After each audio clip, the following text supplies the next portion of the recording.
Hola, ¿qué tal, profe? Muy buenas noches. Mi nombre es José David Muñoz Mendieta y voy a explicarle un poco sobre las disposiciones generales de la ley del ISR. Pues bueno, me voy a apoyar un poco del material que usted nos hizo favor de proporcionarnos.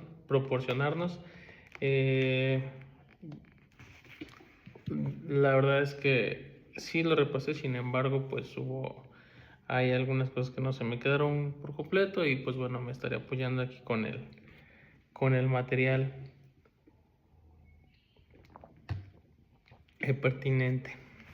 Bueno, vamos a hablar un poco de las disposiciones generales y empezamos con el artículo 1 de la ley del ISR, que nos habla justamente de las personas físicas y morales, en este caso que están obligadas al pago del impuesto. Para esto pues lo divide en dos partes: las personas que tienen establecimiento permanente y las que no tienen establecimiento permanente.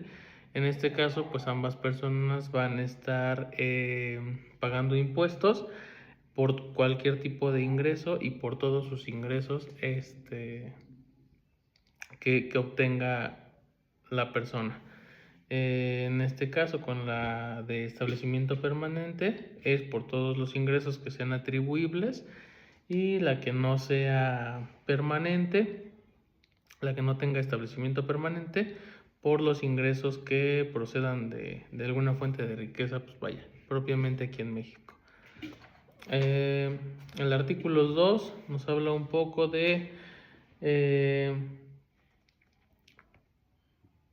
cuando actúe la persona con residencia permanente a través de un agente independiente que ejerza poderes para celebrar un contrato. En este caso, los provenientes de alguna actividad empresarial, servicios personales independientes, enajenación de mercancías o bienes inmuebles.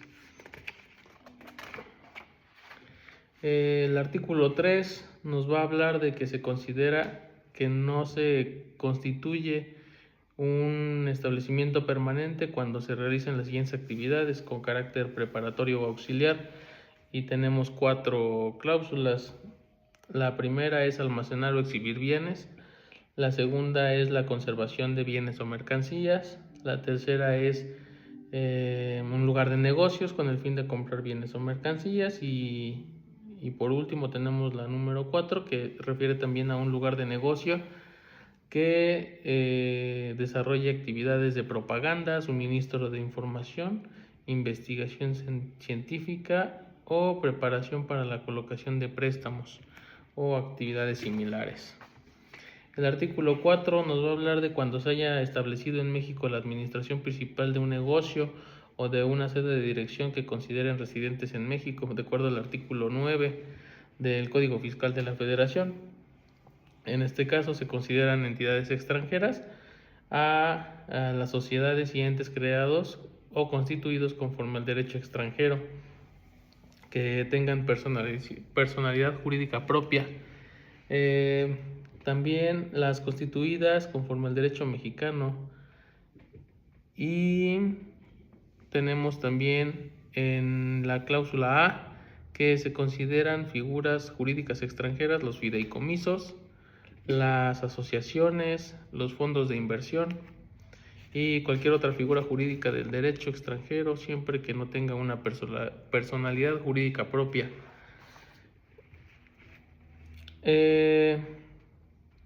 Dentro de ello tenemos a las entidades extranjeras transparentes fiscales y las figuras jurídicas extranjeras.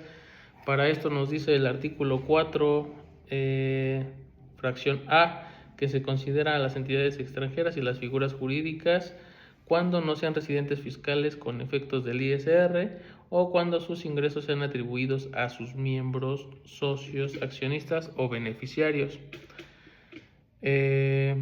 Dentro del mismo artículo 4, pero fracción B, dice que en caso de que las figuras jurídicas extranjeras sean transparentes, fiscales o ingresos, dice que serán gravables en el mismo año de calendario en que se generen.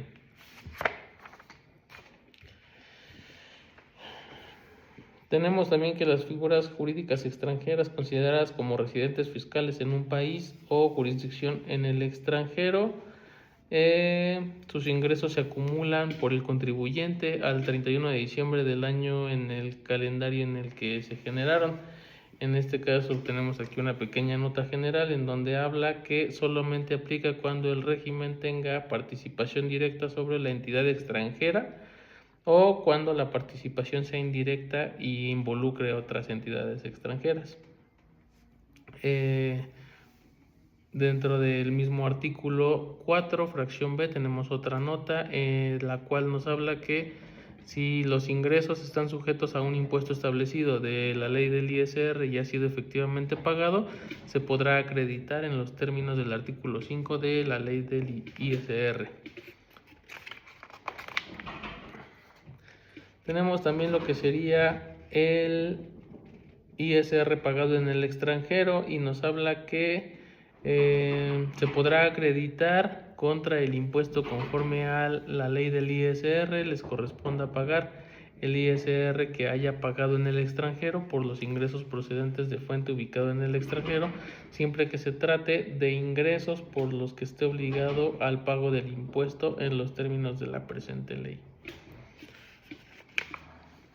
Hasta aquí pues terminamos el artículo 5 y nos vamos al 7 y nos va a hablar un poco de las personas morales y nos dice qué tipo de personas morales son, ¿no? En este caso, sociedades mercantiles, organismos descentralizados que realicen preponderantemente, instituciones de crédito, SC y AC,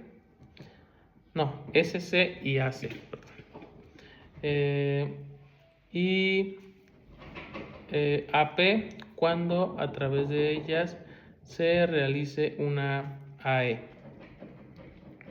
Dentro de esto, pues las definiciones del artículo 7 nos habla también que también van a ser acciones como certificados de aportación patrimonial, partes sociales, participaciones en AC, certificados de participación ordinarios emitidos por los fideicomisos sobre acciones y accionistas. Pues, ¿cuáles son los accionistas? Los titulares de los certificados por las partes sociales y participaciones mencionadas. En el artículo 7 también nos menciona algunas definiciones como lo que es el sistema financiero. Dentro de las definiciones del sistema financiero tenemos las instituciones de crédito, las sociedades controladoras de grupos financieros, los almacenes generales de depósito, administradoras de fondos para el retiro, arrendadoras financieras, sociedades financieras, fondos de inversión, empresas de factoraje, casas de bolsa, casas de cambio, sociedades financieras de objeto múltiple. También tenemos otra definición de lo que sería la previsión social. En este caso son todas las erogaciones efectuadas que tengan como objeto satisfacer contingencias o necesidades presentes o futuras, así como otorgar beneficios a favor de los trabajadores o de los socios miembros de las sociedades cooperativas. De ahí pues tenemos otra definición en el artículo 8 de lo que son los intereses. En este caso nos dice que los intereses son los rendimientos de créditos de cualquier clase. En este caso puede ser rendimientos, premios, comisiones, contraprestaciones, avales, garantías, siempre que sean en el público inversionista, es decir, en este caso que también sigan las reglas del SAT.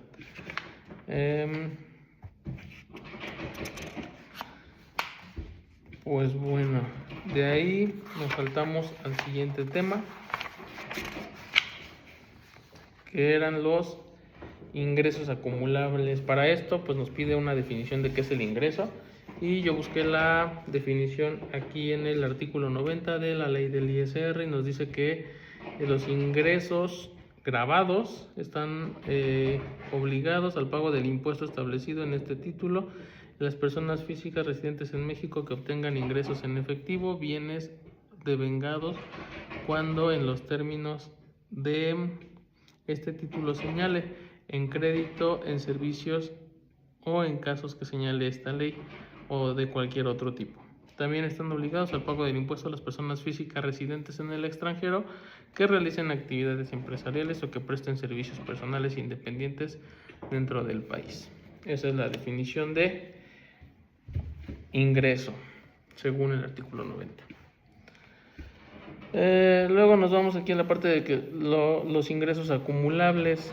Los ingresos acumulables que los vamos a empezar a ver a partir del artículo 16 de la ley del ISR, y nos dice que los ingresos son efectivo, bienes, servicios, créditos, cualquier otro tipo, inclusive provenientes de establecimientos en el extranjero, y también ajustes anuales por inflación acumulable.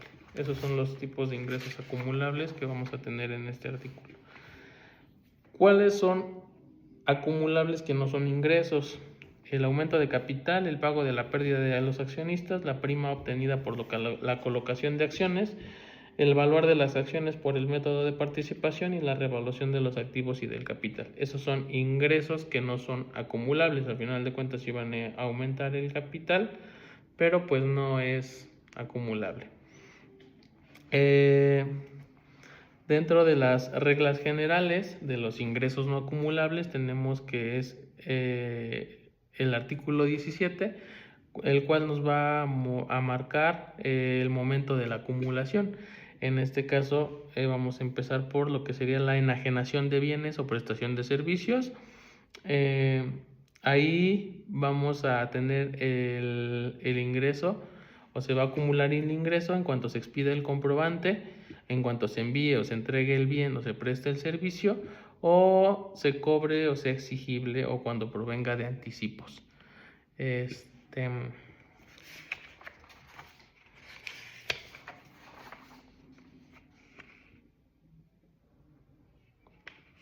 Tenemos otro tipo de ingresos acumulables como la ganancia por fusión, ganancia por escisión, pagos por recuperación de crédito, recuperación de seguros, entidades contribuyentes que tengan como indemnización o hayan causado muerte o enfermedad a técnicos o dirigentes, cantidades que se perciban por efectuar gastos por cuenta a terceros.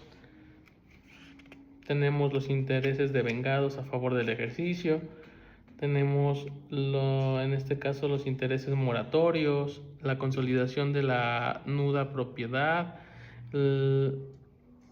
y pues bueno, ya por último nos dice que el ingreso acumulable será el valor del derecho del usufructo determinado en el avalúo que se deberá practicar al momento en el que se consolide la nuda de la propiedad y el usufructo de un bien. También vamos a tocar el tema rapidísimo de las deducciones no autorizadas, y tenemos como deducciones no autorizadas la devolución percibida o descuentos de bonificaciones realizadas en el ejercicio, costo de lo vendido, gastos netos, inversiones, créditos incobrables y cuotas patronales al IMSS.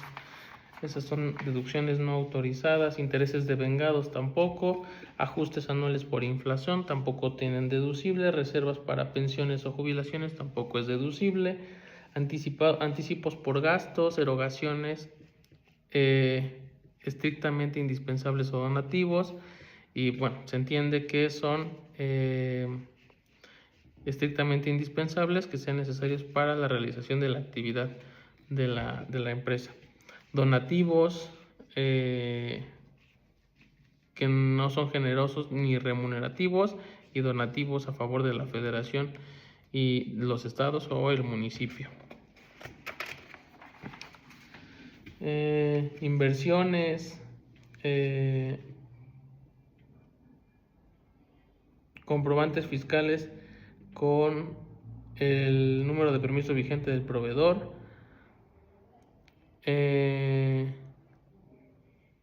los cargos que se hayan sido efectivamente erogados. Para esto estamos hablando ya de requisitos que se van a solicitar para que se pueda hacer una deducción. o un deducible bien llamado. En este caso, pues siempre hay que cumplir con la papelería correspondiente. En este caso también nos hace mención que se van a hacer los pagos a administradores, comisarios, directores, gerentes generales o miembros del consejo directivo que determinen el monto total de la percepción mensual o la asistencia, efectuando en la misma forma. También aquí tenemos en el artículo 27 otros 6 requisitos, en los cuales nos dice que es el importe anual, el importe total de los honorarios y que no exceda el 10% del monto total de otras deducciones del ejercicio, asistencia técnica, gastos provisionales, gastos de previsión social y seguros y finanzas. Bienes de aportación, pérdida por créditos incobrables, créditos que no excedan a los 30,000 UDIs, créditos no mayores a 30,000 UDIs y que tengan su resolución emitida por la autoridad competente y que demuestre haber agotado la gestión de cobro, en este caso. Y pues bueno, hasta ahí terminaríamos lo que serían las partes no deducibles y ya estaríamos terminando con el ejercicio. Le agradezco, buenas noches.